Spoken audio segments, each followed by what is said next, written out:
la liberté d'expression artistique est une valeur universelle, un droit humain fondamental. On est une humanité, on est un tout. Comment on fait pour, à l'intérieur de ce tout, valoriser nos diversités, et elles sont innombrables, tout en restant dans une logique de se faire progresser les uns les autres, de se faire avancer les uns les autres. Donc je pense que les droits culturels, quand on l'approche, il faut déjà se rendre compte de tout l'éventail de ce que ça recouvre. Et du coup, c'est une compréhension peut-être moins immédiate que certains droits qui sont un peu plus définis. Donc c'est une exigence, ces droits culturels. C'est pas une méthode, c'est pas de l'ingénierie.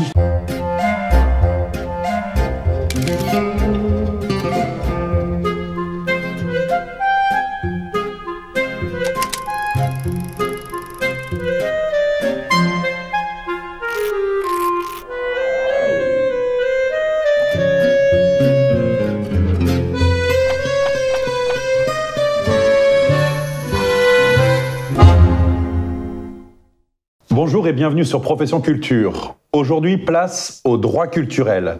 Les lecteurs assidus de Profession Spectacle connaissent cette notion pour lire régulièrement des articles à ce sujet. Le concept des droits culturels est même devenu tendance. Il fait bon de le citer dans les textes de loi, au milieu de formules jargonesques chères à nos administrations, dans certains programmes politiques, dans la bouche de plus en plus d'acteurs du monde artistique.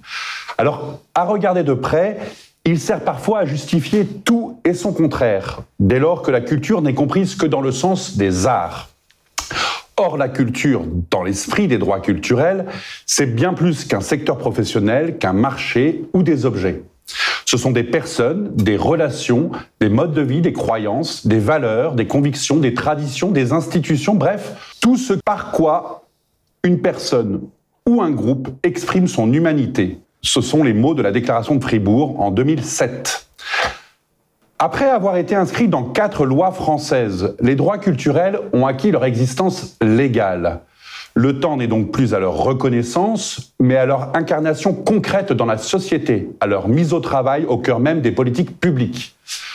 On s'aperçoit à ce moment-là que le chantier est vaste et parfois même un peu laborieux. Pourquoi n'existe-t-il pas d'impulsion massive au lendemain des lois adoptées ? Quelles sont les méthodologies de travail, les accompagnements et les initiatives inspirées par les droits culturels ? Enfin, comment traduire ces droits culturels aujourd'hui concrètement ? Alors, pour en parler avec nous, j'ai la joie d'accueillir sur ce plateau Sonia Leplat. Bonjour. Bonjour. Vous êtes directrice de la Maison des pratiques artistiques amateurs, un établissement culturel de la ville de Paris que vous nous présenterez tout à l'heure. Jean-Michel Lucas, bonjour. Bonjour. Vous êtes docteur d'État S sciences économiques, ancien conseiller de Jack Lang et directeur régional des affaires culturelles en Nouvelle-Aquitaine. Vous avez récemment publié Les droits culturels, enjeux, débat, expérimentation, donc un dossier assez complet sur les droits culturels. Et enfin, Marie Richard, bonjour. Bonjour. Vous êtes chargée de mission territoire et droits culturels pour l'agence régionale Auvergne-Rhône-Alpes Spectacle Vivant. Alors nous devions aussi accueillir Christelle Blouette du réseau Culture 21. Malheureusement, elle est retenue aujourd'hui. Donc sa méthodologie Païedeia nous sera présentée par Sonia Leplat et Marie Richard qui ont suivi cette formation. Mais j'aimerais, avant qu'on rentre dans le concret, qu'on revienne sur la notion de droit culturel dans son historicité. Et pour ça, je me tournerai naturellement vers Jean-Michel Lucas, parce que dans votre livre, vous en parlez, et puis vous avez beaucoup travaillé ces questions. Dans les articles que vous écrivez pour Profession Spectacle aussi, vous revenez souvent au texte fondateur. En 2 mots, enfin en 2 minutes, comment est-on arrivé à la notion des droits culturels ? J'aime les 2 minutes sur cet enjeu formidable qui est de savoir s'il y a une famille humaine, une seule famille humaine. Et c'est vrai que ça s'est passé après la période nazie, où la famille humaine avait éclaté dans son sens. Et donc c'est René Cassin, qui était représentant de la France, professeur de droit, qui a introduit dans la négociation sur la Déclaration universelle des droits de l'homme, 48 quand même, l'idée que c'était essentiel pour l'humanité, cette famille humaine, que chacun puisse participer à la vie culturelle. Voilà. Donc c'est pas une affaire très récente, 48. On a un peu oublié en France que c'était né là, mais c'est né en 48 sur cette idée que participer à la vie culturelle, c'était essentiel. Alors ça, c'est l'histoire, elle commence, mais c'est intéressant de noter quand même qu'un député, il n'y a pas très longtemps, quand on discutait de la loi NOTRe, nous a dit, mais moi, le droit culturel, je ne sais pas, ça fait 15 ans que je m'occupe de politique culturelle, j'ai jamais entendu parler de droit culturel. Donc c'est bien de dire, oui, ça a existé en 48 et surtout ça français. C'est l'expression qui bloquait ou...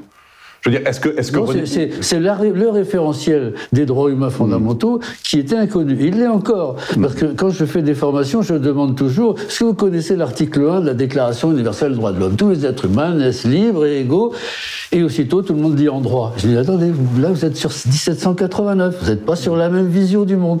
Avec les droits culturels, avec les droits humains fondamentaux, c'est tous les êtres humains naissent libres et égaux en dignité et en droit. Et le dignité, il fait tout le changement. Voilà. Donc ça commence là, toute l'histoire de la dignité. Le rapport dignité et culture, il est formidablement bien ancré.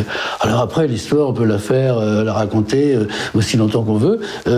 Mais le moment important, c'est le moment où la Déclaration universelle des droits de l'homme devient un engagement des États à travers les deux pactes, 66, il faut quand même du temps, négocier, 48, 66.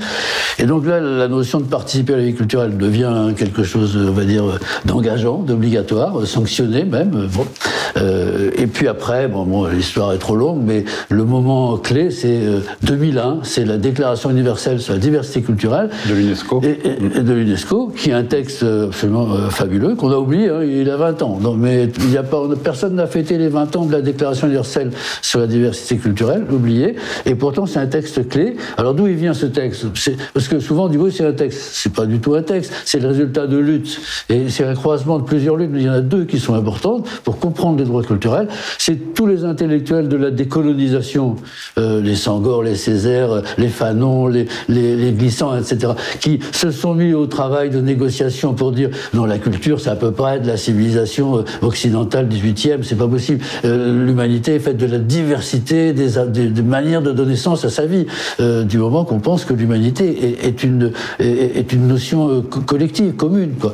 Donc cette lutte-là, elle a abouti à dire, bah oui, alors, le patrimoine de l'humanité, bah, c'est la diversité de toutes ces cultures. Mais il y a une autre filière, une autre alliance qu'on oublie un peu, c'est dans les années 60, 70, 80, c'est la domination dans les industries culturelles et audiovisuelles en particulier des Américains. Le monopole américain. D'où une négociation au niveau international pour dire ah ben nous on est pour la diversité culturelle parce qu'on existe nous aussi en termes d'image, en termes de télévision, en termes de cinéma, en France, au Canada, ailleurs, et donc nous voulons lutter pour la diversité culturelle, côté produit culturel. Et là il y a une alliance des deux, la reconnaissance effectivement des cultures qui ont été écrasées par la colonisation, et puis en même temps là, on se tient la main et on dit on va faire ensemble quelque chose sur la diversité culturelle. Alors quel est le cœur de ce texte de 2001 ? Le PIDESC, je crois que c'est le texte de 2001, il y a deux fonds. C'est vraiment intéressant. Il y a deux fonds. Un, c'est si je parle de l'humanité, je suis obligé de considérer qu'il y a une diversité des cultures. Et donc, chaque personne a le droit culturel de dire je suis un membre de l'humanité avec ma culture. Ça, c'est un fond. Et puis, quand on regarde bien, il y a un deuxième aspect qui est de dire ah oui, d'accord, ces cultures-là, il faut qu'elles s'expriment. Si elles s'expriment comment? Elles s'expriment en produisant des choses, des livres, des disques, des chansons, et donc il faut s'arranger pour que cette expression culturelle, sous forme de produit culturel, ne soit pas mangée, anéantie par le monopole américain. Voilà. C'est ça la déclaration de 2001. Elle a cette subtilité de défendre les droits culturels et puis de glisser à un moment donné vers l'idée que la culture c'est de la marchandise, quoi. Pas comme les autres. Hein. C'est l'article 10 dit oh c'est pas comme les autres. C'est quand même une marchandise. Donc c'est cette idée-là qui est complexe. Et ensuite, on va pas refaire toute l'histoire, mais après c'est ce côté marchand qui l'emporte. Hein. En 2005, il y a une convention UNESCO sur la diversité, non pas de la culture, mais de la diversité des expressions culturelles, c'est-à-dire de ce qui se vend, de ce qui se produit, ce qui se vend. Voilà. En gros, c'est ça l'histoire.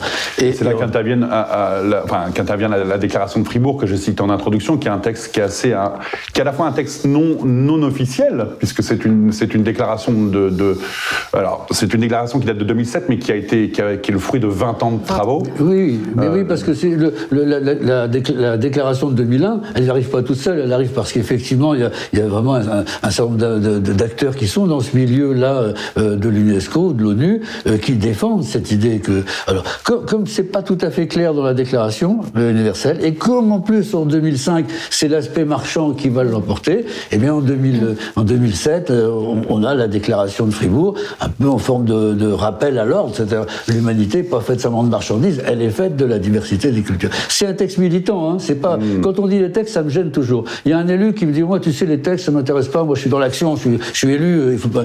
Je dis, attends, tous ces textes-là, c'est pas des textes de juristes, c'est des textes de lutte, de gens qui sont en lutte. C'est la traduction de lutte profonde. Donc, regardons plutôt les luttes que simplement le texte juridique. Et moi, je crois toujours la convention la déclaration de Fribourg est pour moi un texte militant. Il le reste. Sonia Lopla. C'est assez organique en fait. C'est un texte n'est jamais figé. Donc la déclaration de Fribourg, comme tous les autres textes, elle est le fruit d'un processus et elle est également le début d'autre chose. Parce qu'à partir du moment où on pose une déclaration, on partage. Et ce qui est intéressant, c'est de voir que en haut lieu, à l'UNESCO ou dans d'autres organisations internationales, c'est évidemment le fruit d'un travail long, mais qu'on peut le mettre en lien très fort et très intime avec des parcours individuels d'acteurs, d'actrices culturelles. Et pour le coup, par exemple, dans ma découverte des droits culturels, dans mon appropriation des droits culturels, il y a vraiment cette conjonction entre... Il est question d'un concept, droit culturel, que je découvre un peu comme tout le monde... 2007, 2008, 2009. Je lis des textes, notamment de Jean-Michel Lucas et d'autres. Je comprends qu'il y a un truc important qui se joue et qu'il y a une bascule qui peut s'opérer, mais on n'est pas prêt encore à ce moment-là à ce qu'elle s'opère massivement.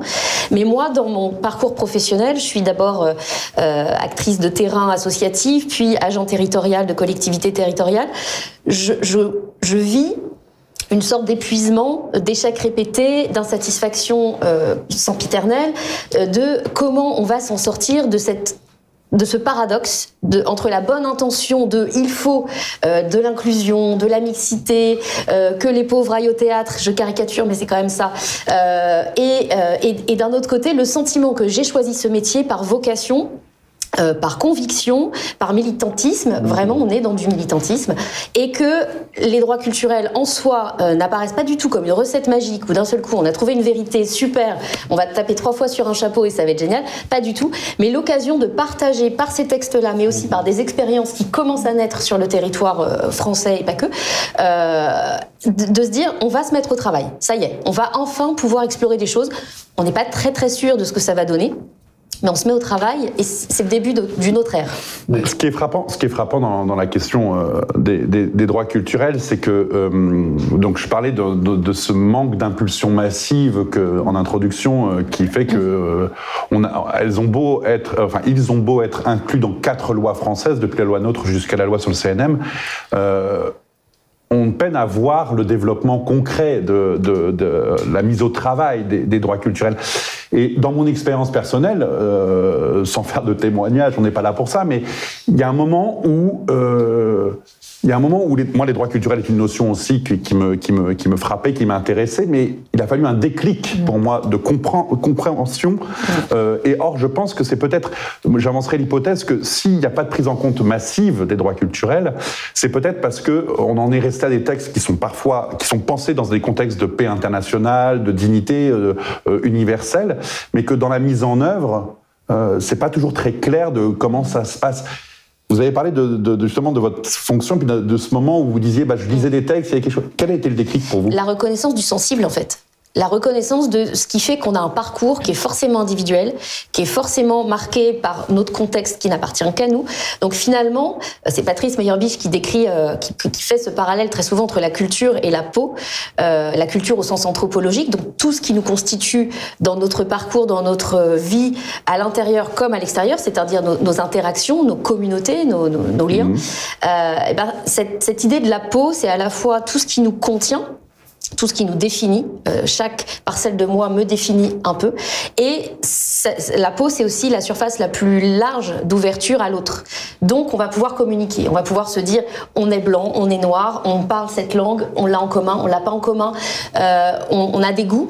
Et en fait moi ce qui a été mon déclic, ça a été de dire je vais pouvoir mettre des mots et peut-être des droits, des idées dans des ressentis soit d'absence de prise en compte de ma personne à certains moments de la vie, et dans mon travail au quotidien, dans le champ artistique et culturel, de manque de prise en compte de faits de société, de personnes, de public, comme on les appelle, même si voilà, c'est des mots qu'aujourd'hui moi je peux plus employer, sur ces questions de faire du commun. Voilà, on est effectivement, tu le disais Jean-Michel, on est une humanité, on est un tout. Comment on fait pour, à l'intérieur de ce tout, valoriser nos diversités, et elles sont innombrables, tout en restant dans une logique de se faire progresser les uns les autres, de se faire avancer les uns les autres. Et les droits culturels à ce moment-là, moi, m'ont permis de m'apaiser sur le fait qu'il y avait des terrains de travail possibles et qu'on allait pouvoir être plusieurs à se rencontrer autour de ces enjeux, de ces objectifs communs, que j'allais pas être toute seule toute ma vie à me dire mais j'y arrive pas. Moi, je vois trois freins à la massification, on va dire, de cette compréhension des droits culturels. Déjà, quand on parle de droits culturels, peut-être la spécificité par rapport à d'autres droits, c'est qu'on parle d'une multiplicité de droits. Dans les textes, on a tendance à revenir à la loi NOTRe, mais il y avait aussi toutes les lois contre la discrimination, par exemple, ou même si les droits culturels sont pas nommés explicitement, en fait, ça fait partie des droits culturels. Il y a toutes les questions, dans le pacte, on prend souvent le pacte des droits économiques, sociaux et culturels, mais il y a aussi ceux des droits civils et politiques qui sont importants sur la liberté d'opinion, d'expression, etc. Donc je pense que les droits culturels, quand on l'approche, il faut déjà se rendre compte de tout l'éventail de ce que ça recouvre. Et du coup, c'est une compréhension peut-être moins immédiate que certains droits qui sont un peu plus définis, un peu plus calibrés. C'est pas pour rien que Fribourg a fait tout ce travail-là, c'est qu'ils ont essayé d'aller justement récupérer tous ces droits dans tous ces textes pour essayer d'en faire quelque chose d'un peu construit, un peu intelligible, parce que c'était compliqué. Je dirais que la deuxième raison, c'est la nécessité, comme vous le disiez, d'un effort de traduction entre des textes qui ont été pensés pour vraiment une dimension de paix internationale qui dépasse largement des questions de posture professionnelle. Et donc, il y a la nécessité d'essayer de voir avec nos propres mots qu'est-ce qu'on met derrière, qu'est-ce qui se joue. On en parlera tout à l'heure, mais je pense que les différentes méthodes qui sont expérimentées, bien qu'elles soient différentes dans la façon dont c'est mené, c'est un petit peu ça l'objectif. Et je dirais que le troisième frein, c'est, on a encore ce mot culture avec toute la polysémie de ce terme culture, qu'il faudrait peut-être d'ailleurs qu'on définisse là-dedans au sens de la déclaration de Fribourg et de ces textes-là, parce qu'on va bien que ça dépasse largement, effectivement, comme vous le disiez en introduction, le seul secteur des arts. Oui. Voilà, et du coup, je pense qu'il y a beaucoup de crispation aussi, parfois professionnelle, parce qu'on a l'impression qu'on cible un secteur encore avec les droits culturels, alors que moi, j'ai toujours les droits culturels, on aura gagné quand ce sera pas que l'histoire d'une politique culturelle, mais quand ce sera dans toutes les politiques au global, et qu'on parlera plutôt de démocratie, et que ça traversera vraiment les différents secteurs d'activité. Justement, on va rentrer dans le vif du sujet de la traduction. On va essayer, parce que ça va être un peu l'enjeu de notre table ronde dorénavant, ça va être d'essayer de traduire les droits culturels en français contemporain. Deux méthodologies, j'aimerais mettre en avant deux méthodologies. La première, c'est Paideia, donc Christelle Blouette, qui devait être présente, ne peut pas l'être, mais vous avez suivi la formation. Et puis, l'initiative mise en place en Nouvelle-Aquitaine par Jean-Michel Lucas de travail. Alors, on va peut-être commencer par là, puisque vous pouvez en témoigner. Comment vous avez pensé cette méthodologie et qu'est-ce qu'il en est sorti ? C'est vrai que c'est un militantisme assez long, hein, donc j'ai bien vu qu'à un moment donné, que parler des droits culturels à des personnes comme ça devant moi, que je connaissais pas, ça glissait comme sur les plumes, comme l'eau sur les plumes du canard, quoi. Donc j'ai préféré moi adopter une autre approche, ce qui est une approche plus intime, c'est-à-dire être en relation avec des personnes qui racontent leur vie, qui racontent un vécu, voilà. Je dis pas du concret, un vécu qui donne du sens à ce vécu. Puis à un moment donné, dans la discussion, on pointe la relation entre ce vécu, là, ce qui se passe, ce que les gens, comment ils racontent leur histoire, et puis le référentiel que moi je dis moins éthique plutôt que juridique, les valeurs éthiques qui sont universelles, parce que c'est ça l'intérêt, c'est qu'elles sont universelles pour la famille humaine. Alors je me rappelle très bien ce directeur d'un hôpital qui travaille avec nous, qui me dit mais je comprends pas toujours grand-chose à ton histoire de droit culturel. Bon. Mais il n'est pas le seul. Pas le seul. Alors bon, on était là, ça fait quand même 2 ou 3 heures qu'on parlait de ça, liberté, dignité, ça. Et puis, je vais te raconter une histoire. Et il me raconte cette histoire. J'en ai plusieurs comme ça, parce que c'est toujours l'histoire qui fait tout d'un coup basculer les choses. Il me dit, je suis directeur d'hôpital, on a dans notre hôpital des ateliers art, avec des personnes qui sont qualifiées par la DRAC pour faire ces ateliers art. On ne peut pas faire mieux. Des malades, empêchés, avec des artistes, et ils font quoi ? Ils font des œuvres. Donc, il dit, nous avons récolté les œuvres et on a fait un calendrier avec les œuvres. Et on a effectivement récupéré les œuvres et puis voilà, on a fait un beau calendrier, 12 mois, 12 œuvres de notes. Qu'est-ce que tu veux de mieux dans la politique culturelle habituelle, hein? C'est le public empêché, artiste et en plus c'est diffusion. Ça cochait les cases en théorie. Tout ce que ça. Bon, tout d'un coup, je suis un peu loin de mes droits culturels, mais enfin on va faire avec. Et puis il me dit, écoute, voilà ce qui s'est passé. Je vois arriver le jour où on a distribué, on a fait une cérémonie d'ouverture, etc. Je vois arriver une dame paraplégique avec son siège là, et elle me regarde en montrant le calendrier et elle tape 3 fois sur son buzzer là, Jackie, comme ça. C'est tout ce qu'elle peut dire. Et lui il montre. Elle est heureuse.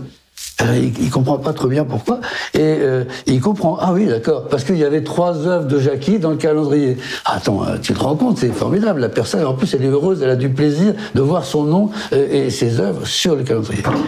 Et il me dit, voilà, c'est ça mon histoire, le droit culturel. La seule chose que je rajoute, c'est que on lui a pas demandé son avis à la personne, à Jackie. Donc, on a pris ce qu'elle avait fait et elle n'existait plus, elle a été réifiée, disparue. Sa dignité n'était pas du tout, la question de sa dignité n'a pas du tout été évoquée. On a pris ce qu'elle a fait, on l'a mis dans le calendrier et puis basta. Je dis, oui, t'as tout compris, le droit culturel, c'est ça, c'est cette espèce de vigilance, cette exigence éthique qui fait que la personne, elle est là tout le temps, libre et digne. Et si on lui pique ses affaires, si on lui prend ce qu'elle a fait, même pour le bien, eh bien, on a loupé quelque chose de formidable qui est sa présence, sa capacité de relation. Et là, effectivement.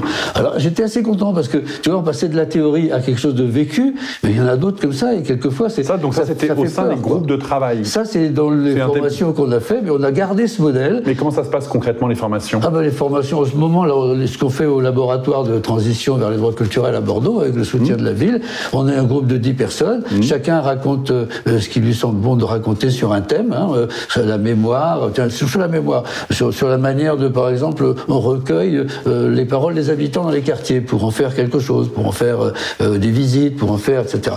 Et donc on a commencé, on parle de ça, on parle très concrètement, comment tu fais pour recueillir la parole des habitants, etc. Et on était à récolter la parole des habitants, collecter la parole des habitants pour faire une visite d'été. Et au bout de 5 minutes, avec cette approche des droits culturels, il y a quelqu'un qui a sorti, mais on peut pas décemment récolter le récit de personnes libres et dignes, on peut pas collecter ça sans apporter une exigence éthique. En fait, la seule chose qu'on peut faire, c'est se connecter avec ces personnes. Et on passe de collecter à connecter, ce qui veut dire que on a posé comme exigence concrète, maintenant, vraiment pratique, le fait que la personne, elle était au départ, quand elle dit son récit, mais elle est aussi à l'arrivée, lorsqu'il s'agit de savoir qu'est-ce que ce récit a pu avoir comme impact, comme effet, elle est partout présente dans le processus. Donc voilà, ça c'est notre façon de travailler, et à chaque fois qu'on fait des groupes, parce qu'on commence à en faire un certain nombre, on est sur ce genre. Il y a des rencontres régulières. Comment ça? Enfin, là, vous avez 10 personnes. Vous les réunissez une fois. 10 personnes sur des thèmes là, et on a décidé que le format c'était quoi? Le format c'était 1h30, pas plus, sans ordre du jour et sans compte rendu. Pour ne pas être dans un système fonctionnel où on doit dire quelque chose d'intelligent par rapport à tel objet. Ça, c'est vraiment une seule fois, une heure et demie. C'est tous les 15 jours.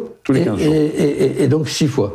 La 6e fois, on récolte, on se connecte plutôt. Tu vois, faut pas, moi-même je fais pas attention. On se connecte les uns les autres. Qu'est-ce qu'on a entendu, et qu'est-ce qu'on va préconiser à la ville de Bordeaux pour modifier les règlements d'intervention concernant l'enjeu culturel dans la cité.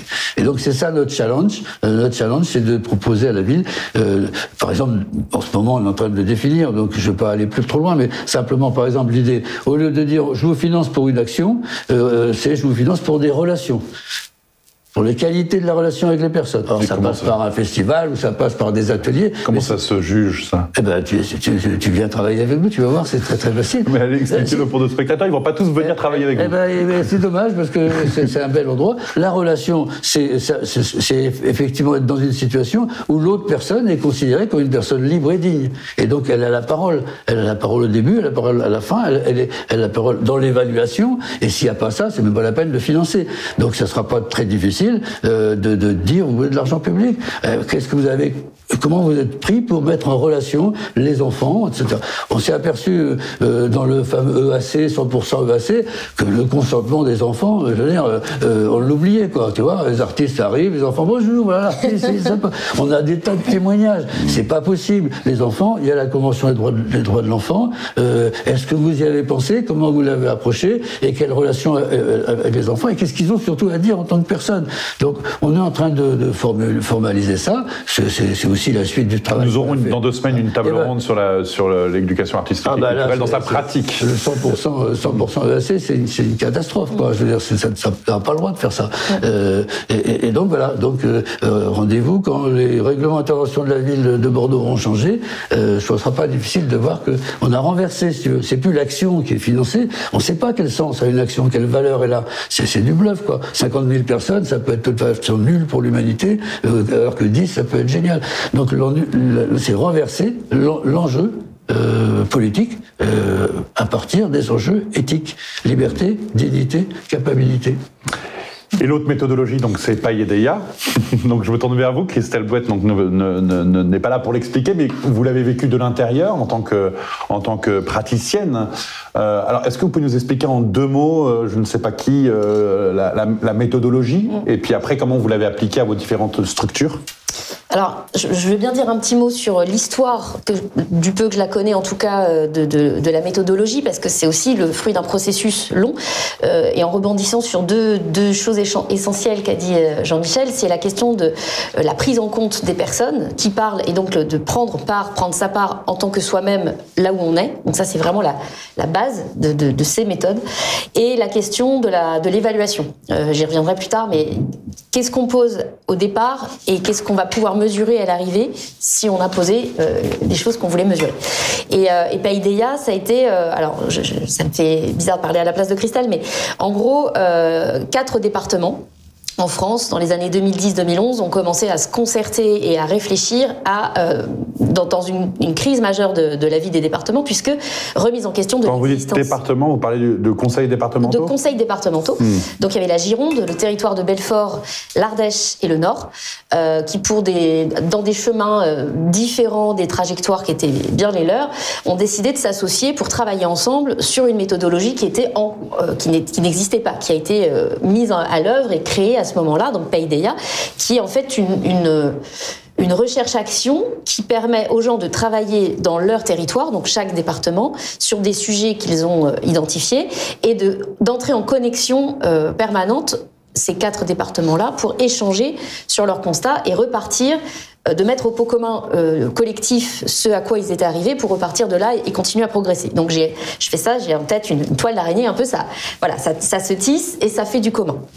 Donc ça, c'est dans les grandes lignes. Ça se passe en 2012 à peu près, 2012-2013.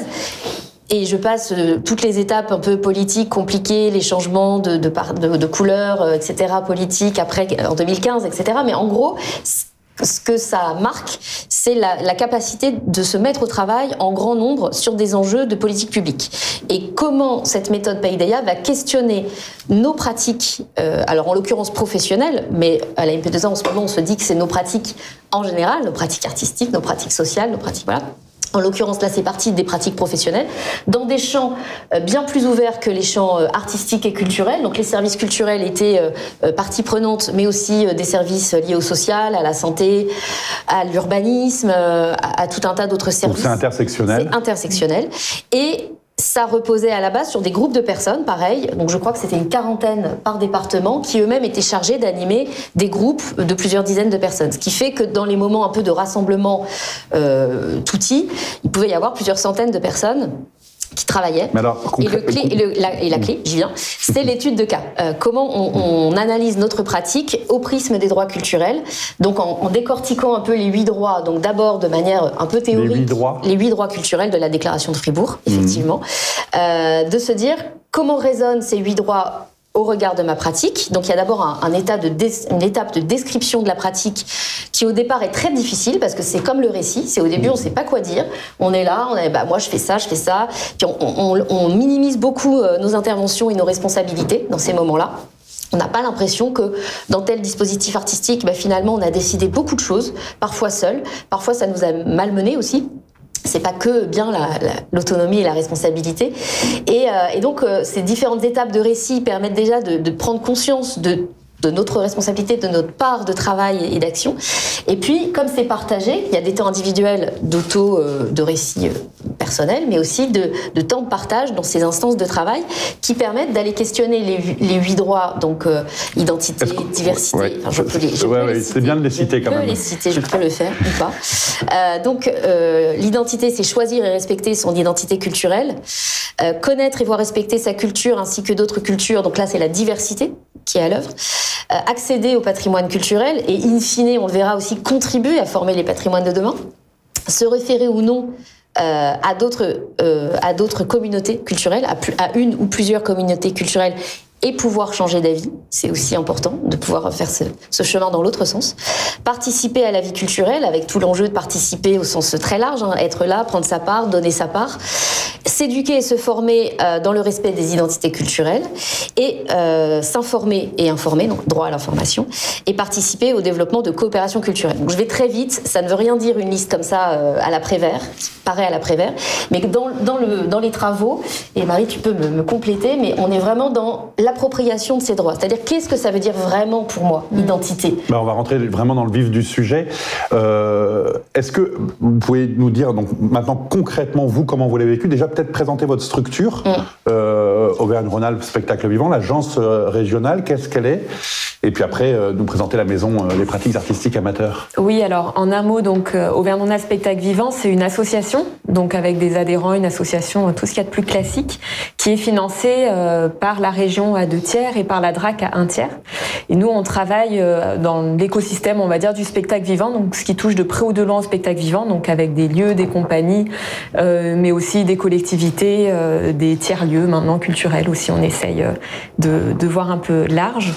Et on est à la fois sur des questions d'essayer de développer les capacités des personnes dans leur métier, mais aussi de questionner la place du spectacle vivant dans la société. Donc on est sur une entrée métier, aussi sur une entrée un peu plus, on va dire, réflexive. Donc moi là-dedans, je travaille plus spécifiquement, je suis plus en veille sur les questions de territoires ruraux, de développement territorial et de droit culturel. Voilà, je sais pas si tu me dis un mot. Non, mais je vais plutôt aller maintenant dans l'expérience et on parlera des... Alors, nous, ce qu'on a fait, donc effectivement, on prend vraiment la méthode qu'a expliqué Sonia de Culture 21. Le maître mot un peu que présente Christelle Blouet, c'est d'ouvrir des espaces de travail, de nous permettre, nous, de faciliter ça. En fait, les personnes n'ont pas forcément le temps de se créer elles-mêmes ces espaces de réflexion. Et nous, il me semble qu'on est là pour ça. Et donc, dans la région, on avait un peu la spécificité d'être à échelle régionale. Donc, par rapport à ce qu'a présenté Sonia, qui était sur une échelle d'une collectivité, parce que même quand on parlait de département, c'était, il me semble, les agents du département. C'était pas des acteurs sur l'ensemble du département. Donc, c'était une échelle, quand même assez micro. Nous, du coup, on a réfléchi à quelque chose un petit peu à 2 vitesses pour permettre à des personnes volontaires de se réunir sur le temps long et un petit peu comme peut le faire Jean-Michel, de se voir 6 fois dans l'année pour pouvoir vraiment avancer, progresser, être un groupe en confiance aussi. Je pense que la confiance est importante quand on parle des droits culturels pour se sentir libre de progresser un petit peu à son rythme et d'oser dire des choses, de pas se censurer. Et parce qu'on est quand même à une échelle régionale, c'est important pour nous de pouvoir ouvrir cette réflexion aux personnes qui le souhaitaient et de pouvoir un petit peu prendre le train en marche. Donc il y a 1 journée sur 2 qu'on ouvre très largement, comme des rencontres professionnelles pour l'ensemble des personnes qui souhaitent assister à ces journées-là. Donc nous, on tisse ces 6 rencontres par l'analyse de cas, comme l'a présenté Sonia. Donc l'analyse de cas, l'idée c'est en collectif de prendre un cas qu'on choisit. Donc chacun propose un cas qui l'a concerné, dans lequel il était impliqué, qui est fini, un cas professionnel ou personnel, mais qu'il a envie de traiter. Puis ensuite, le groupe choisit le cas à étudier, et puis on va passer ce cas-là au crible des 8 droits de Fribourg, comme l'a présenté Sonia, en se disant à chaque fois, qu'est-ce qui se joue pour moi à cet endroit-là, ou qu'est-ce qui peut se jouer pour elle. Donc participation, ça veut dire quoi concrètement dans ce cas-là? On pourrait se poser quoi comme question, en fait? Et donc, pour chaque droit, comme ça permet d'essayer d'y mettre ses propres mots et de le contextualiser, de pas parler juste P international, justement, mais d'être vraiment vraiment sur quelque chose de très concret.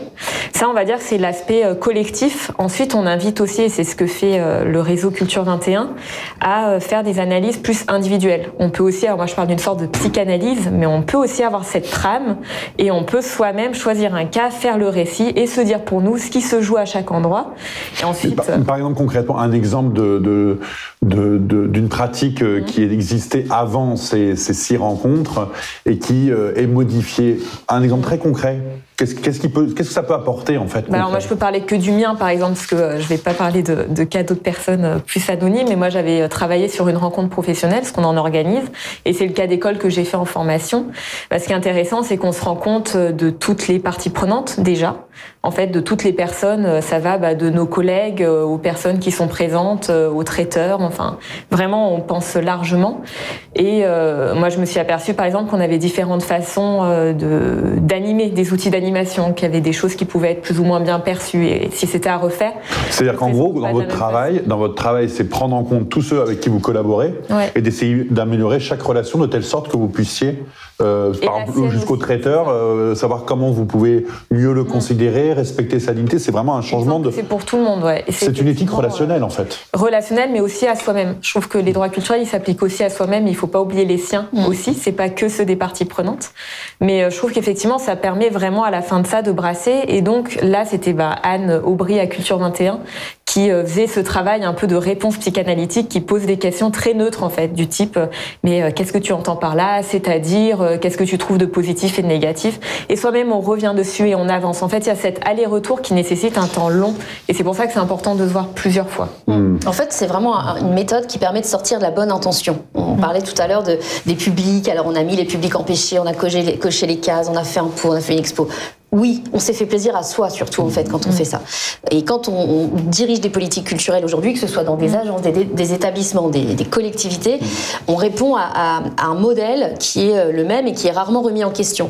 Et ce que permet cette méthode, Paideia, c'est pas forcément de tout remettre en question tout le temps à tout bout de champ par principe, c'est pas non plus ça. Ça permet aussi de voir ce qu'on fait plutôt pas mal, et on fait plein de choses pas mal, mais c'est de prendre conscience de ce qu'on fait dans un degré qui est sûrement un peu plus précis, un peu plus large, un peu plus complet que ce qu'on fait au quotidien, parce qu'au quotidien on fait beaucoup trop de choses, on est beaucoup trop à être trop peu nombreux à faire ce qu'on fait, et du coup il y a une surcharge de travail qui est de plus en plus importante, et il n'y a pas ces espaces de travail et de réflexion dont tu parles. Donc à la MP2A, donc la Maison des pratiques artistiques amateurs, que vous pouvez présenter en 2 mots, que je peux présenter en 2 mots, même s'il y en a déjà 4 dans le titre, c'est un établissement de la ville de Paris qui est innovant en soi, parce que c'est le seul à ma connaissance en France qui part du principe qu'on ouvre des lieux uniquement dédiés aux amateurs et aux amatrices, sans ni critères qualitatifs à l'entrée, sans professionnels qui jugent si c'est bien ou pas bien, et sans injonction de faire quelque chose avec tout ça. Le critère, c'est qu'il ne faut pas être professionnel. Le critère, c'est de ne pas entrer en concurrence avec des professionnels qui, de ne pas être dans une production professionnelle, de ne pas vouloir professionnaliser son spectacle ou son action. Donc on accueille environ 500 projets par an qui répètent dans nos salles. Donc on a 20 salles en tout dans Paris, dans 5 arrondissements différents, une grande salle de spectacle et 4 autres lieux qui ont plutôt des studios de répétition. Et on accueille du théâtre, de la danse, de la musique, mais j'ai envie de dire des théâtres, des danses, des musiques, des écritures, des vidéos, enfin tout un tas de choses qui se métissent. Et comme ça fait moi presque une dizaine d'années que je réfléchis à titre individuel aux droits culturels, et par cette méthode Paideia, en faisant des études de cas, moi, individuelles aussi, j'ai changé des dispositifs, par exemple, à mon endroit, des dispositifs dont j'avais la charge. Typiquement, quand je travaillais au département de la Seine-Maritime, pour le nommer, j'étais en charge de décider, ou de proposer aux élus plutôt, de décider d'arrêter, de poursuivre des dispositifs. Donc on avait des dispositifs d'éducation artistique et culturelle, typiquement un collège au cinéma, le pass culture qu'on avait déjà à l'époque. Et moi, je me suis amusée pour moi-même, en travaillant, à me dire je vais décrire cette pratique et je vais la passer au crible des droits culturels et je vais voir ce que ça donne. Et ça a été la catastrophe. J'ai pris des claques en me disant mais alors oui, non seulement on contacte jamais, on ne connecte jamais avec les publics concernés, y compris alors les élèves bien évidemment, les profs presque pas. L'éducation nationale, ça veut dire quoi, presque pas. On les associe pas. Ils sont bénéficiaires. C'est-à-dire que vous donnez de l'argent, mais en gros, on met en place des dispositifs. C'est pas qu'on donne de l'argent. On met en place des dispositifs qui prennent du temps, sur lesquels on a des expertises, des savoir-faire. Je veux dire, l'offre artistique et culturelle en soi, elle est bien. Ça veut rien dire, mais elle est satisfaisante, elle est cohérente. Mais en fait, on le fait comme si c'était n'importe quel élève de n'importe quelle banlieue, campagne, centre-ville, âge. On fait la même chose pour tout le monde. On uniformise un système. Alors qu'en fait, la culture, au sens anthropologique du terme et au sens sensible du terme, c'est bien justement la valorisation de nos différences, de nos goûts qui sont différents. Si demain on ne se connaît pas, si demain on décidait d'aller au cinéma ensemble, on serait bien en peine de se proposer le premier, qu'est-ce qu'on va aller voir, quel film on va aller voir. On ne se connaît pas. On n'a aucun terrain qui permet de dire on va aller voir ça plutôt qu'autre chose. Et là, on fait la même chose dans des puissances folles avec de l'argent public en grande quantité. On décide à la place des gens et on se donne bonne conscience en disant on l'a fait et c'est toujours mieux d'aller au cinéma voir un film qu'on n'a pas choisi à un moment qui n'était pas le bon plutôt que de pas y aller. Et le débat est ouvert. Moi, je ne sais pas si c'est bien ou pas bien parce que c'est pas mon rôle de savoir si c'est bien. Est-ce que c'est pas une remise en cause de toutes les politiques culturelles, ça ? Parce que les politiques culturelles sont pensées à travers des... Alors c'est vrai, peut-être avec tous les défauts que ça a, des silos, des dispositifs, et en même temps, c'est des institutions. Alors, donc pour ça finir demande... sur la MP2A, parce que du coup, j'étais en train de me présenter, mais c'est là-dessus que ça... Parce que je ne perds pas mon fil. C'est qu'en fait, le fait d'être à la tête d'une maison qui travaille à l'envers de tout le monde, parce que pour le coup, c'est ça. Nous, on part des projets des amateurs, sans programmation décidée d'avance. Et même si on a beaucoup de mal à le faire dans les faits, là je parle dans l'intention plutôt, parce qu'on est au travail. C'est pas si simple. Ça fait bouger nos postures. Chaque métier bouge. L'accueil, les relations publiques, tout ça, c'est en train de bouger parce qu'on se dit, on ne va pas décider une saison et demie avant de proposer quelque chose et de ensuite laisser des places libres, donc des places de spectacle pour les spectateurs, des places d'ateliers dans les ateliers, etc. Ce sont des places vides qu'il faut ensuite remplir. Et c'est beaucoup d'énergie de remplir des places vides. Alors parfois non, parce que si on met un nom connu, si on met machin, ça se remplit tout seul. Mais en fait, dans la majorité des cas, et toutes les relations publiques du monde le savent, c'est un métier épuisant. Et donc comment on fait pour partir de la créativité des gens, de l'énergie des gens, des initiatives privées, collectives, petits nombres, grands nombres, qui existent partout sur nos territoires, et à Paris d'autant plus, on les écoute. Et on prend le temps de ne rien faire avec ces gens. On les invite, ils sont en répétition chez nous, par exemple. Donc, ce qu'on va essayer de faire de plus en plus, c'est d'aller les rencontrer dans leur acte créatif, dans leur action, dans leur répétition, leurs échanges, sur un moment de convivialité après une répétition, une pause, j'en sais rien. On est en train d'éprouver tout ça, de rencontrer ces gens artistiquement et humainement, parce que ça va avec, et de se dire, qu'est-ce qu'on peut amener nous, puisque déjà on vous amène une salle qui est plutôt chouette, en ordre de marche, qui est chauffée, tout ça, et puis qu'est-ce qu'on peut faire de mieux, qu'est-ce qu'on peut faire de plus, de quoi vous avez besoin. Ah, vous travaillez sur tel auteur, telle autre troupe aussi, ce serait peut-être bien qu'on invite cet auteur ou cette autrice à venir vous rencontrer et à débattre avec vous de ce que vous faites. Vous avez envie de mixer le hip-hop avec de la musique classique, très bien, nous on connaît plein de groupes de musique classique, donc on va vous en présenter, puis vous choisirez si vous avez envie ou pas. Donc c'est vraiment inverser le modèle, partir des gens, partir de leurs envies. C'est un service, quoi, vraiment une œuvre. Voilà. Et moi je pense fondamentalement que l'offre culturelle en France, elle est innombrable, qualitative, je veux dire, il n'y a pas de problème avec ça. Mais elle est pensée pour et par des gens qui sont déjà des convaincus, sont déjà des cultivés. Mais ce qui fonctionne pour la pratique amateur, est-ce que ça fonctionne pour la pratique professionnelle? Parce que ce que vous dites, c'est que vous ne programmez rien et que vous mettez à la disposition des gens. Est-ce que c'est la fin de la... Parce que c'est quand même un argument qu'on entend souvent. Est-ce que c'est la fin de la programmation? Pas du tout. Est-ce que les programmateurs doivent disparaître? Est-ce que c'est la fin de la création artistique? Finalement, on se met à la disposition des gens, on élabore avec eux. Je sors l'argument, mais c'est l'argument que l'on entend tout le temps. C'est un argument que l'on entend tout le temps. Les droits culturels sont la remise en cause quasiment du ministère de la Culture dans ses fondations. On reconnaît les expertises de chacun, là où elles sont, et de chacune. Quand on décide pendant 20 ans de s'exercer à la danse, on est un danseur et on a cette expérience et cette expertise. Oui, mais si personne ne veut de vous sur un territoire... Mais ça, c'est pas un problème c'est pas le problème du danseur, c'est le problème du territoire. C'est vrai que c'est bien de regarder les choses en pratique, mais il faut leur donner du sens. Où est le sens dans cette discussion? C'est que la liberté d'expression artistique est une valeur universelle, un droit humain fondamental. C'est quand même pas négligeable. C'est pas simplement j'ai envie, etc.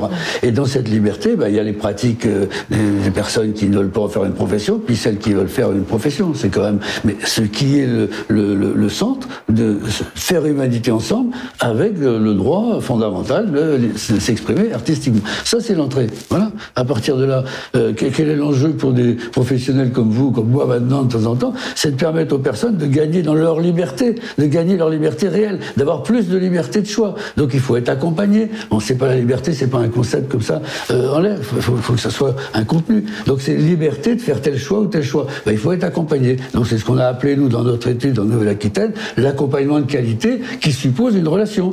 Pas simplement, je suis l'artiste, mettez-vous là, je vais vous apprendre, etc. Non, on discute avant. Le fait de rien faire, le fait de rien faire, pour nous, est un élément déjà très culturel, parce que ne rien faire, c'est déjà pouvoir rentrer en relation avec des personnes. Donc on enlève public, on enlève gens, on enlève population, et on dit on a une personne, et à chaque fois qu'on a une personne, elle est libre et libre, ou alors on se gourre. Donc c'est une exigence, ce droit culturel. C'est pas une méthode, c'est pas de l'ingénierie, tu vois. C'est pas de l'ingénierie, c'est vraiment une exigence. J'entends, mais alors comment on programme ? Aujourd'hui, là, je parlais du secteur artistique. Moi, je ne parle pas de secteur culturel, je parlais du secteur artistique en monde professionnel. Comment on fait une programmation aujourd'hui qui respecte les droits culturels ? Globalement, il y a toujours un peu dans les droits culturels cette idée d'ouvrir, de se dire c'est pas en moins, on n'enlève pas de la liberté à des personnes, on en offre en plus en fait. Et c'est toujours cette idée de comment est-ce qu'on peut ouvrir pour renforcer le dialogue, le débat, etc. Comment est-ce qu'on arrive à discuter ? Et voilà, il peut y avoir très bien quelqu'un qui va légitimer son choix et il va en parler. Et je pense il y a aussi une notion de confiance dans l'intelligence des personnes, c'est un peu la base. Je pense que si on ne croit pas à ça, c'est difficile d'entrer dans ce genre de processus, mais c'est pareil dans l'éducation populaire et dans d'autres mouvements. Donc comment est-ce qu'on arrive à avoir peut-être des formes un peu plus collégiales où chaque expertise est quand même légitime, parce qu'on a chacun son bagage, on parle, mais voilà, c'est des expertises qui sont pas forcément que des expertises. Je suis responsable d'une salle. Je vais vous donner un exemple sur la programmation. À la MP2A, je programme des artistes, à peu près 30 à 40 par an, équipe artistique professionnelle. Là, je parle plus d'amateurs et d'amatrices qui sont eux les usagers, on va dire, des lieux, enfin les gens qui usent les lieux, parallèlement pour créer des leviers et de la visibilité et de la cohérence dans un paysage culturel qui ne fonctionne que dans la programmation artistique, création, diffusion, action culturelle, c'est ça le modèle en France. Donc on invite à la MP2A des artistes professionnels. Et ce qui a changé dans la manière de programmer, pour le coup, c'est que quand je suis arrivée, j'ai repris le modèle qui était on programme des artistes qui proposent des ateliers de création pensés pour des gens, mais sans du tout se préoccuper de qui ça va être forcément, ou même en étant très exigeant sur la qualité artistique déjà de ce que ces amateurs, amatrices, participantes plutôt en l'occurrence, allaient proposer. Aujourd'hui, on discute très longuement avec tout un tas d'artistes professionnels qui partagent avec nous ces convictions-là, c'est-à-dire qu'ils vont prendre le temps, et nous on va les payer pour avoir du temps chez nous, sans forcément toujours produire. Donc, ils vont passer du temps à l'accueil, dans des instances de réunion avec les amateurs, chez des partenaires associatifs, sociaux, etc., pour s'imprégner de ce qui se passe, comprendre où est leur envie à eux, parce que c'est important qu'ils en aient envie, ces professionnels. On les missionne pas pour faire un truc qu'ils n'ont pas envie de faire. Il faut que ça croise leurs problématiques artistiques et autres. Et ensuite, on décide ensemble qu'on va faire un temps de présence là, qui va donner peut-être un accompagnement sur tel ou tel type de projet des amateurs qu'on aura identifié ensemble. Puis, on va quand même faire un atelier de création artistique avec des participants, parce que c'est un levier, c'est une manière d'accompagner des individus, des personnes qui n'ont pas encore goûté au plaisir de faire sur un plateau. Donc, on propose comme ça un panel qui est beaucoup plus large en termes d'accessibilité et en termes de prise en compte des personnes et de participation. Et ensuite, dans l'évaluation, on essaye de voir ce que ça a changé pour la MP2A, pour les professionnels qui ont été nos complices, c'est le mot qu'on aime bien, et pour les personnes qui ont pu s'exprimer d'une manière ou d'une autre. Jean-Michel Lucas. À ce moment du débat, il faut rappeler quelque chose pour éviter ce piège à con là de programmation. Il s'agit de responsabilité publique pour l'humanité. C'est quand même ça le point de départ. Et dans cette responsabilité publique pour l'humanité, il y a la liberté d'expression artistique. Donc, il y a la liberté de création. Sinon, il n'y a pas d'humanité. S'il n'y a pas cette expression de l'imaginaire, c'est pas... Par conséquent, c'est une responsabilité publique de dire, eh bien, nous considérons, parce qu'on est ministre, on est président de la région ou on est maire, nous voulons soutenir la liberté d'expression artistique en tant que telle, comme valeur d'humanité. Et même si on voit personne, même si on ne va pas dans le quartier, même si on ne fait pas, etc., parce que c'est une valeur. Donc c'est ça la discussion. C'est la discussion sur, effectivement, qui alors veut bien prendre cette responsabilité d'une liberté qui va permettre à des formes artistiques, eh bien, de se créer au sens de ça n'existait pas avant et ça apparaît maintenant disponible à l'humanité. Ça, c'est ça les droits culturels. C'est cette discussion-là. C'est pas j'ai un petit copain qui a un copain qui a un copain qui va faire que je vais être à la tête d'un CDN parce que etc. Non, faut arrêter avec ça. On est quand même dans une logique du secret. On n'est plus dans la logique du débat sur ce que je veux de l'argent public parce que effectivement je vais apporter quelque chose à l'humanité, c'est-à-dire une création. Ça se discute, ça se palabre comme on dit, ça s'administre pas et c'est ça qu'on a, le ministère de la Culture a loupé, c'est de reconsidérer, c'est le rapport Chahid, hein, il faut le citer quand même, c'est le rapport Chahid, l'artiste qui dit des choses qui sont pas conformes, eh bien est une nécessité pour l'humanité. Alors on ne peut pas nous accuser après d'être anti-programmateurs, au contraire, on est au contraire pour dire venez dans l'espace public, venez montrer comment vous inventez l'imaginaire de demain. Mais faites-le, faites pas semblant d'être dans une case en disant moi je suis programmateur, je ferme mes écoutilles, je fais ce que je veux, les autres m'intéressent pas. Non, ce qui nous intéresse c'est comment effectivement la liberté va s'exprimer. Moi je suis un vieux rocker donc je connais bien ça de l'intérieur. C'était bien ça de façon initiale au départ, c'était de montrer qu'il y avait des formes de musique qui n'avaient pas leur place. Et voilà. Bon, maintenant, c'est plus ça, mais enfin, c'était bien notre espoir, hein, d'être une humanité qui se réinvente. Donc, arrêtons avec droit culturel égal s'occuper des jeunes, des pauvres, des machins. Non, c'est combattre pour les libertés des personnes, pour les capacités de liberté réelle des capacités. C'est un bel enjeu quand même de se mettre en situation de faire en sorte que chaque personne fasse un peu mieux humanité avec les autres. Voilà, on revient toujours là. C'est pour ça que moi je parle moins souvent de droit que d'éthique. C'est l'exigence éthique. On n'est pas obligé d'avoir des exigences éthiques. On peut très bien s'en sortir en cultivant ses intérêts personnels. Mais les droits culturels, c'est une exigence éthique collective. Voilà. Alors c'est pas facile, mais c'est aussi bien que de s'arranger avec ses petites affaires tout seul.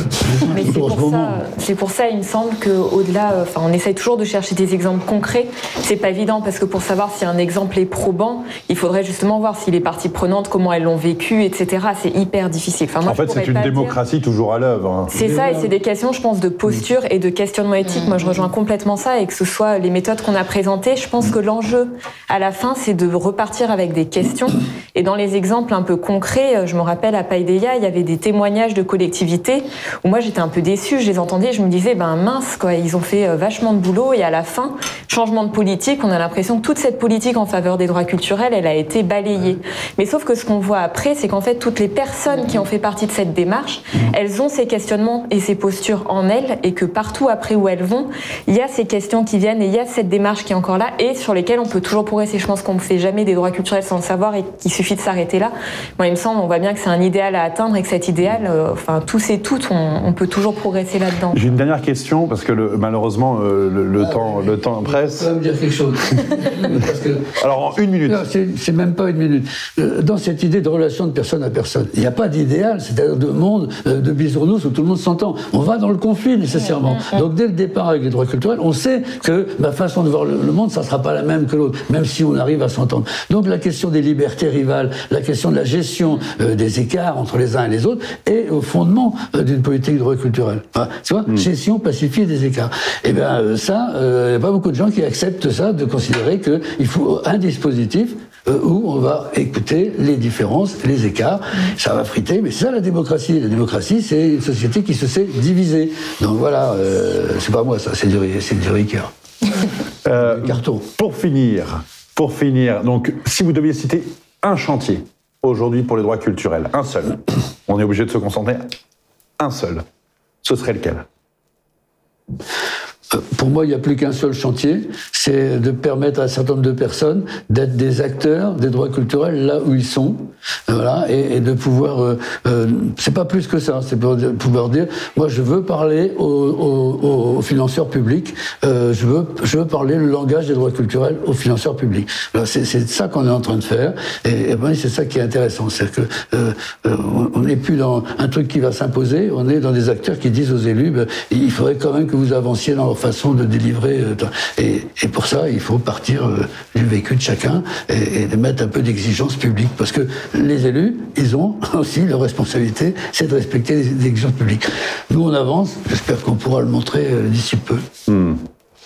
C'est difficile comme question parce qu'il y en a beaucoup et on en a au moins 9 en tête qui sont à l'œuvre dans les différents territoires avec lesquels on travaille. Un de cœur peut-être. Mais un de cœur pour moi ce serait travailler collectivement, et je pense qu'on le fait à plein d'endroits, mais faire monter en puissance la légitimité du faire. Comment pour chaque personne on passe de c'est quoi ton rêve dans l'absolu, un jour peut-être, et ça nous déconnecte un peu du plaisir. Moi je crois que la notion de plaisir c'est un moteur très puissant, humain très puissant, et du coup si les droits culturels peuvent travailler à ce qu'on soit de moins en moins empêché dans notre réalisation quotidienne, hein, ça peut être ça peut être vouloir chanter, faire son potager, oser déménager, oser changer de boulot, etc. Si ça fait humanité avec les autres. Évidemment, bien sûr, dans le respect de l'humanité de chacun. Ouais. C'est évident. Mais au moins de sentir que collectivement, on va permettre une énergie que individuellement, on va pouvoir retrouver pour être moins empêché de là où on est, de là où on part. Émancipation. Nous, on appelle ça le chemin d'émancipation. Et Marie Richard ?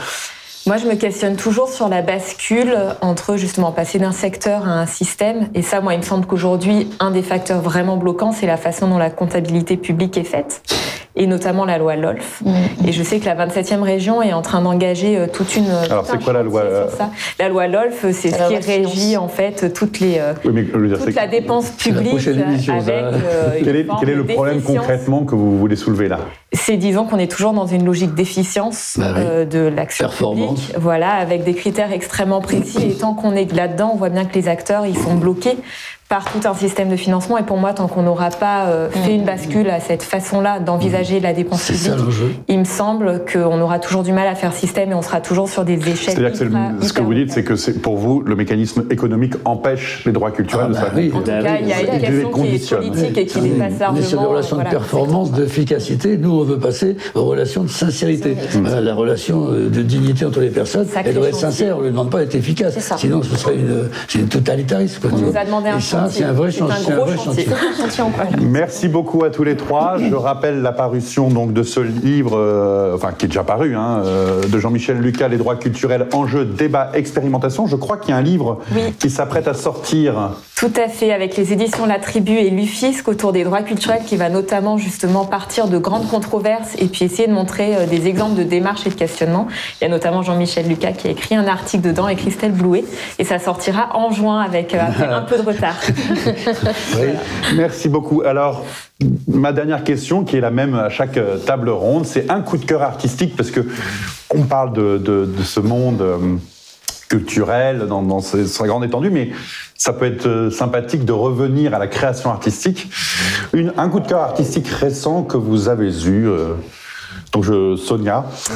Il s'agit d'un spectacle de danse qui s'appelle Here and Now, qui a été proposé par une jeune femme qui s'appelle Tran Tran, et qui m'a complètement émue, parce qu'à la fois très artisanal, c'est de la danse, c'est quelque chose de très théâtral aussi, avec des situations, un jeu sur l'ombre et le double que j'ai trouvé très pertinent, très malicieux, et c'est un spectacle interactif qui joue avec le public, ce qui n'est absolument pas ma tasse de thé à la base, mais là j'ai trouvé que c'était très intelligemment fait. On est un peu dans un livre dont on est le héros, et ça pose des vraies questions pour le coup de responsabilité, d'émotion et de périmètre de chacun, et on faisait vraiment corps ensemble dans la salle à ce moment-là. Je l'ai vu au Carreau du Temple, et j'annonce qu'il est bientôt visible à l'espace 1789 à Saint-Ouen, et allez-y, vraiment. Merci Jean-Michel Lucas. Moi, j'ai découvert dans le livre sur l'opéra du président du CNM, M. Thiellet, un compositeur que je connaissais pas. Alors j'ai été écouté. C'est Mme Sarah Yao, qui est une compositrice qui est finlandaise, qui a beaucoup travaillé avec l'IRCAM et qui a réussi l'exploit de rester dans l'esprit de Debussy, parce que vraiment sa manière de Debussy, de Gorecki, de Scelsi, et puis être en même temps capable d'assimiler tout ce que peut apporter la musique dite contemporaine, le travail de l'IRCAM. Et alors j'étais fasciné par son opéra L'amour de loin, et en 3 jours j'avais acheté tous les CD, j'ai écouté tout ça. Je trouve ça absolument extraordinaire comme type de musique, et c'est mon quotidien. Ça a remplacé le blues et le rock et tout. Au revoir à CDC et bienvenue à alors Sarajevo. Merci beaucoup, Marie Richard. Et moi, il n'y a pas très longtemps, je suis allée voir un concert de Synapson. Donc, c'est un groupe de musique électronique qui fait des collaborations avec des chanteurs et des chanteuses avec des styles extrêmement variés. Il y a toujours un métissage des musiques que je trouve vraiment intéressant.